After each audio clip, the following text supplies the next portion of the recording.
channel. This week we have a little bit of a special guest. This is Sadie. She's my baby. She doesn't like being held, so she's hating this. You're probably gonna see her come in and out of the frame, see her hair flying around. What's wrong? Yeah. So for this week's video, we're going to be talking about A Court of Thorns and Roses, Throne of Glass, and Crescent City. And boy, do I have notes. Okay? So, this is my warning now. If you have not read all three series, you might want to go read them and then come back to this video because there's going to be spoilers. Before I start this video, I do want to say, everyone is entitled to their own opinion. You're probably going to hear me say things that you don't agree with, and you probably have things that I don't agree with. I just want to say that this video is my opinion only, what I think of things. Like, there's theories I want to talk about that I don't 100% agree with, and I'm going to put my proof. You can agree or disagree, but everyone has their own opinion, and I just want to put that out there. Okay? Alright. Before I dive into like each book and each series in itself, I want to tell you how I read it. So I read A Court of Thorns and Roses, then Throne of Glass, then Crescent City. And then for Throne of Glass, I read Assassin's Blade 3rd, and I did not do the tandem read. Let me tell you why. I decided that I wanted to read it in the way it was published. I'm going to reread the series, and I'm going to read it with Assassin's Blade first. And I'm going to do the tandem read. I plan on doing that just because I know it's better to do it like that. Yeah. So the first series I'm going to talk about is A Court of Thorns and Roses, since that's the first series I started with. This series is what got me back into reading. I loved it. I fell in love with the characters. I loved Feyre's story. And this is going to be kind of controversial, but I loved Nesta's story as well. And I think her development as a character has come such a long way, and I'm actually excited to see what else she's able to do within that, because Feyre's story is done, unfortunately, and I wish we could have more. Like, I want to see like the full extent of her powers, but I also get it.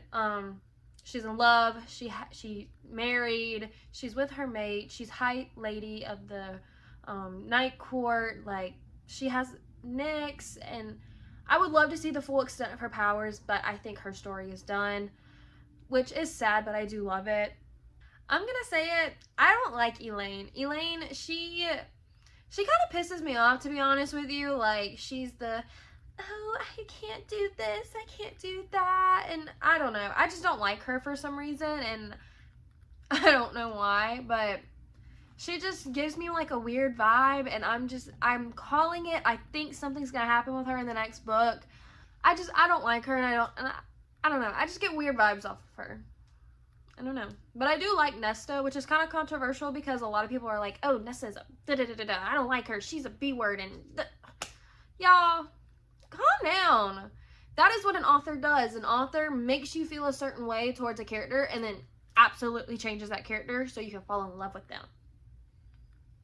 So, for everyone saying, like, oh, she doesn't deserve a redemption arc, but you love Dane now, that's kind of hypocritical. Just saying. Azriel is my favorite. That is my #1 book boyfriend right now. I love him. Yes, sir. In a heartbeat. I really hope that in the next book we find out that Lucien's, like, Helion is Lucien's dad. I hope that comes out because, honestly, what's his dad's name? Baron. He is such an a-hole. Like, oh my gosh. And I hope it, like, his wife, I can't remember what her name is, but Lucien's mom and Eris's mom, I hope she claps back on him because of how abusive she is, and I hope she goes and marries Helion. I hope Eris or Lucien gets the chance to kill their father, or kill Baron, and Eris can take over the Autumn Court, and their mom goes and marries Helion because that's her true love. I really hope that happens, and I hope that Lucien is okay with Helion being his dad, because I don't think Helion knows, but he could know. I don't know. Like, we need more information on that. We also need more information on Moore. We need more information on her past, what happened with Eris, her power. Like, we just need more information, because, especially her power, because it says in the book, like, Reese is like, Moore is who I will call on when Azrael and Cassian and their armies fail. Why? I'm thinking she's a witch and that she can make the yielding. I also think Nesta is a witch, and I don't know how, but they're witches, okay? Moore and Nesta are witches. Also, I don't think Moore is going to be the one to betray the Night Court. I know it's rumored that in the next book we're gonna have a betrayal in the Night Court. I don't think it's going to be Moore. Rhysand is the only family that she has, because she left the Court of Nightmares from her dad, Kier, because she didn't want to get married to Eris and all of that crap, which we do need more information on. Why would she abandon the only family that she has? Why would she betray the only family that she has? Just saying. So me. Now, my theory for the betrayal, I think it's going to be Amren. After reading Crescent City and knowing all the stuff about the Asteri, I think Amren is an Asteri, and I think she's going to be the one to betray the Night Court. She's just a little too power hungry for me, for her to be now not powerful, but I mean, then she was. Also, I think that she was one of the first prisoners in the prison, and I think it was Thea. So she definitely knows the Starborn Fae and all, like, from Crescent City and all of that. So I absolutely think I'm not giving her enough attention, so I'm sorry. I think she's an Asteri, and I think she's going to be one who betrays the Night Court. Just saying. I think that's all I need to say on A Court of Thorns and Roses. So after I go through each series in itself, I want to talk about things that correlate with all, like, the series together. So let's talk about Throne of Glass now. Throne of Glass is my all-time favorite book series right now. I love it. It was amazing. It was heart-wrenching. It was just a masterpiece. Like, that is my #1 book series, and I will love it till the day I die. I will be getting a tattoo on my spine that has "You Do Not Yield" with it and gold written down my back. I loved it, okay? That is honestly the best series I have ever read, and hats off to Sarah J. Maas for writing that when she was literally a teenager, because I could not do that, and I'm almost 20. Like, I can't. So I have a lot on Throne of Glass. Like, I have a whole page full of Throne of Glass separately. Not a lot. Like, some of them, like, I don't need to talk about, because it was just, I saw it and I was like, ooh, that's cute. Ooh, that's cool. Like, stuff like that. So I don't really want to talk about all of it, but the message behind Throne of Glass was, to me, I got what you give, you will receive, and to always be kind. Because all of Aelin's allies was people she helped out along the way. It's the friends you make along the way. I mean, Ansel of Briarcliff, you have Ilias and the Silent Assassins, you have Lysandra, who was, I mean, they weren't friends, but they became friends. You have, like, you have Rolf and all of his people. I mean, like, it was literally just, and I know in the audiobook it says her name is Irene, but I say Irene, so, and Manon, no, it's Manon. Just throwing that out there. If you hear that, get mad, sorry. It's just how I say it in my head, and I don't feel like watching my mouth and being correct on it. I'm just talking just to talk. But Rolf, Aelin / Celaena, their relationship was honestly one of my favorite relationships of the whole series. Especially when Celaena was sitting at his desk when they were trying to get him to be his ally, and Aelin, which was Lysandra, walked in, and they were like, oh, you look like me, you're so beautiful, and da-da-da-da-da. And I just imagine, like, Rolf was like, what the F is going on? Why are they the same person? They're like, what is, like, because he was probably thinking, oh, Aelin's probably going to rein her in since she's a queen and da-da-da-da-da. No, they're the same person. There is no reining them in, especially since they're the same person. Sam killed me. finished the second book. I don't have like the titles memorized, so I don't want to say the wrong title. But after the second book, I read Assassin's Blade because that's what I read third. And after I finished the second book, I was like, I don't care about these little stories. Yeah, I care about the little stories. They killed me. They absolutely killed me. And I didn't think I would need that book, but I did, because I met Yareen, I met Rolf, fell in love with Sam, got my heart broken, you know. It happens. What did Lorcan do? Lord Lorcan Loken, what did you do, sir? What did you do? I need to know. I need like a little novella detailing what you did. Because it's driving me insane, and I can't just make it up in my head. I need to know. I need it spelled out for me, plain as could be. I couldn't even figure out the freaking riddle in ACOTAR. I could not figure out that, so I need you to spell out what you did to me, sir. Or what you did, sir. The thing that broke my heart the most out of this whole series, that made me cry the absolute most, was when Rowan put a map home on Aylin's back for her to come back home after she shut the gate. That is what made me cry the most, and I lost it. I was sitting in my bed, like I am now, hunched over, face in my hands, sobbing my eyes out. Like, my mom, she heard me crying all the way downstairs and ran upstairs. She was like, "Are you okay?" And I was like, "Mom." I was like, "Mommy put a map home on her back." And she was like, "I'm going back to bed. It's 2 a.m. Go to bed." I couldn't help it. It made me sob my eyes out. And it was 2 a.m. and I had graduation in like 5 hours. So, yeah. It was not right of Elena to pass Erewhon down to a future generation. Like, girl, come on. Die trying. I mean, it was your problem. You did it. Fix it. Don't leave it for people who have no idea what they're getting into. Make them sacrifice their own lives because you didn't want to try. Because you thought you were going to lose. She had no faith in her armies, in her husband, nothing. No faith. But she had faith in a future generation? That's BS. Now, come on. She just didn't want the world to end when she was in it. She wanted the world to end after she was already gone and didn't have to deal with it. Because she was a coward. I hate Elena. And I don't like saying hate, but I hate her. Like, I can't do it. Dorian and Manon, no. Dorian lives forever. He marries Manon. He lives forever. They live happily ever after. Voila. The only thing that pissed me off about the ending of Kingdom of Ash was that everyone went their separate ways. Excuse me. Like, Nezrin went with, I don't know how to say his name, so I'm not going to try. Nezrin went away. Aelin and Rowan were together.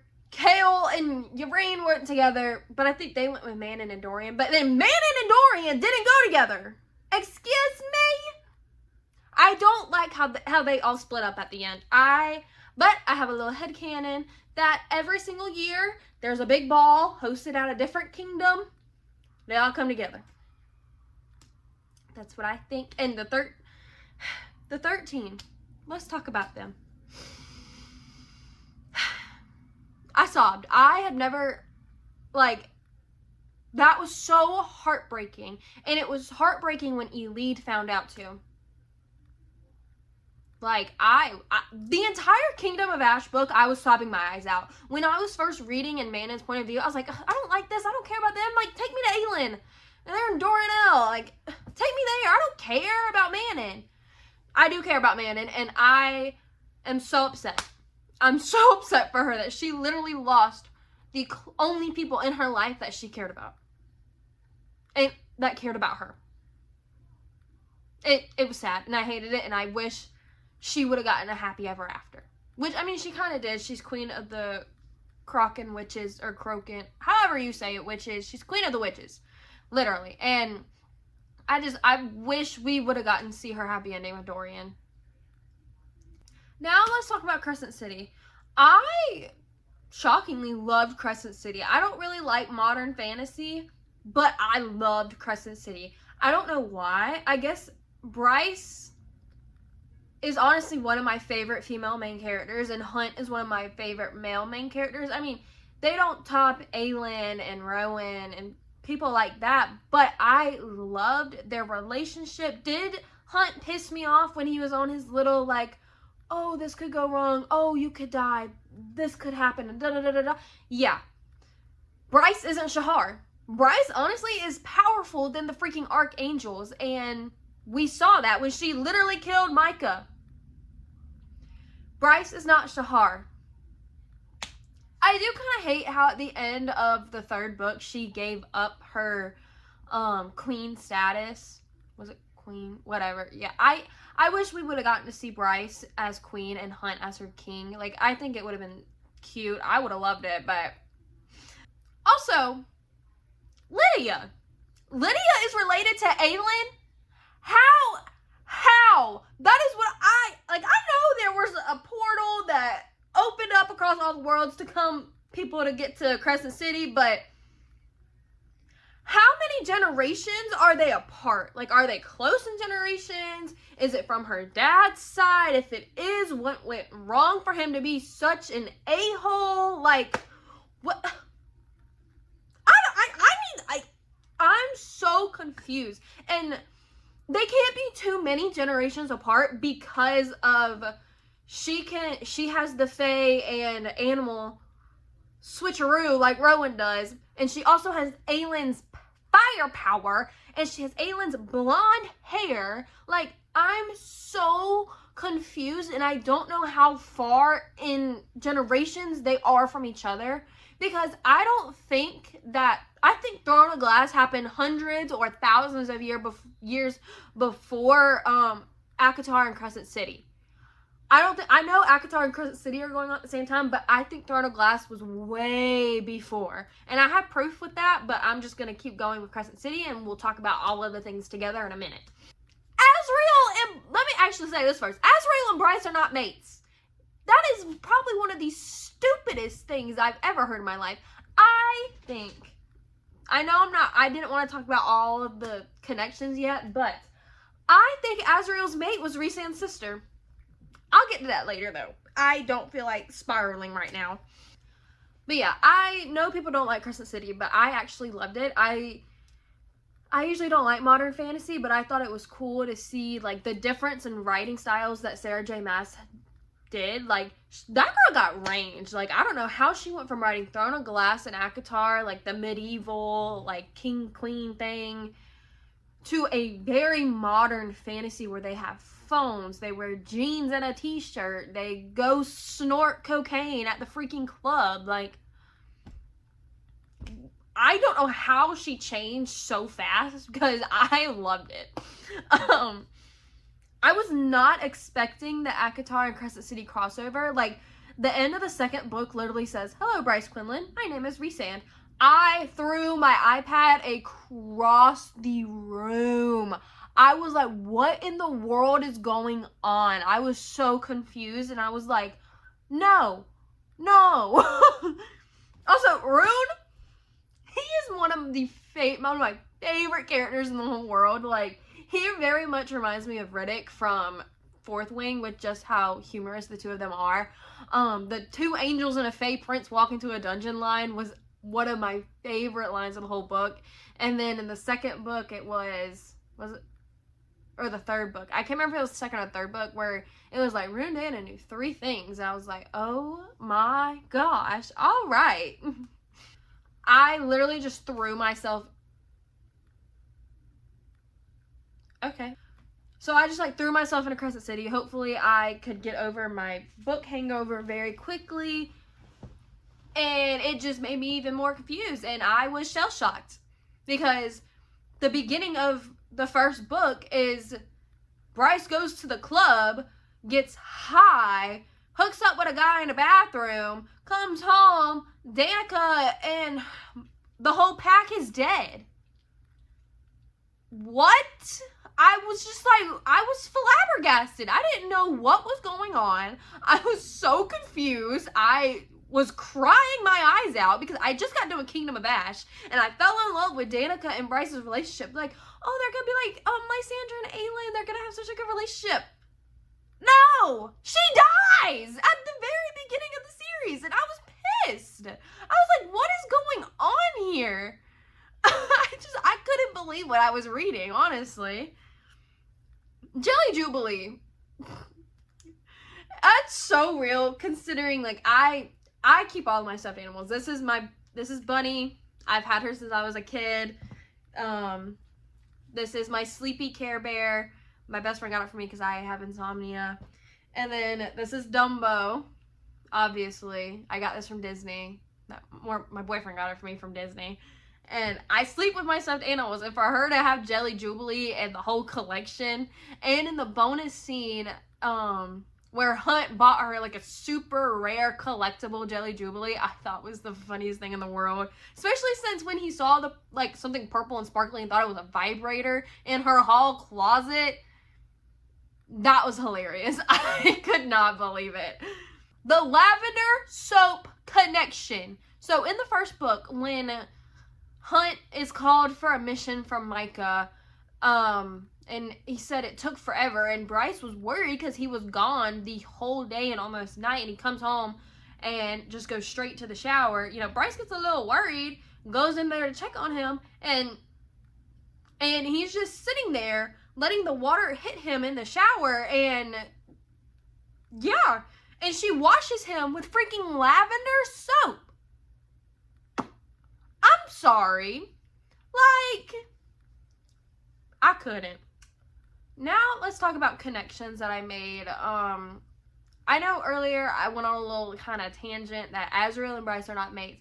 They're not. I think Azriel's mate was Rhysand's sister, and I have a feeling that something happened with Rhysand's mom and sister, and we're gonna find out in the next ACOTAR Crescent City crossover, because Azriel thought Ember looked like, you know, Rhysand's mom, sister? I can't remember which one.